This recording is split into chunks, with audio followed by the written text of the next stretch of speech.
So I thought that video was definitely something inspirational, and I feel like it's something they should show every young person that wants to start a business.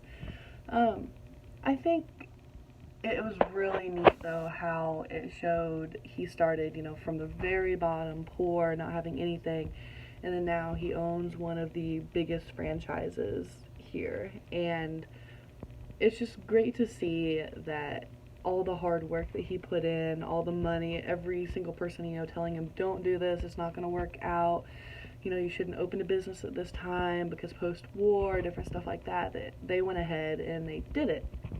And I just thought it kind of reminded me of like a little kid starting out having a lemonade stand. I mean, I know when I was younger, I had a lemonade stand, and it's just one of those things that a lot of people give up whenever they see that they can't achieve everything within a first year or even within the first 5 years.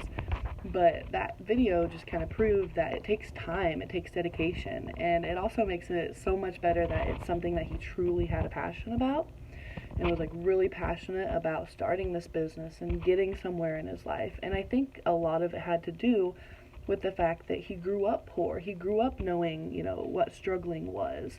And it helped him form into that motivation to get out of being poor and to, open something for everyone else to enjoy.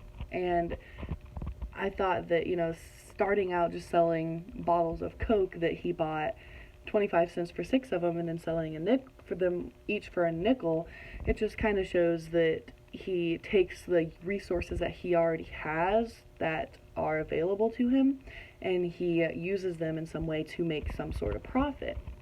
And I think that's a really big thing within businesses is you have to start out somewhere, and a lot of times you can't just start from nothing, or you can't make your own things, that you have to start from something else or get something else to get you up the ladder.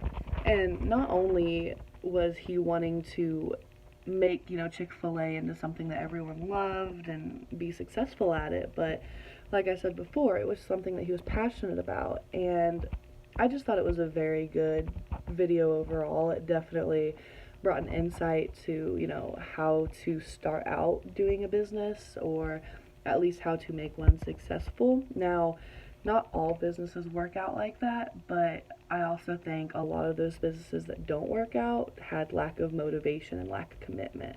I mean, he had commitment to everything he was wanting to build. He had a vision for his future business that he wanted. And in order to get that, he had to work as hard as he could. And so I think that's a really good message to send out, is to just work as hard as you can. You always have to start from the bottom. You're not going to get things handed to you. You have to work hard if you want to be successful. And that's in any sort of business, anywhere, no matter if you're going into realty or opening a restaurant or any sort of business. You have to start from the bottom and work your way up to be successful. And I also think that a lot of it is also giving to your customers, giving them what they want, just being nice and courteous all the time. And that'll also make your business boom, because a lot of them will go to other places and say, hey, Chick-fil-A is really good and the staff is amazing, the guy that owns it's so nice, and it'll bring more people in. Now, I've never personally been to a Chick-fil-A, and watching that video kind of makes me want to go to one now. But overall, the video was great, and it's a great inspiration for those young individuals that want to start their own business. And it kind of gives them a foot in the door of how to start their own business and how to go about it. And it also shows that no matter how poor you start out, no matter how poor you are, just don't give up and just keep working until you succeed.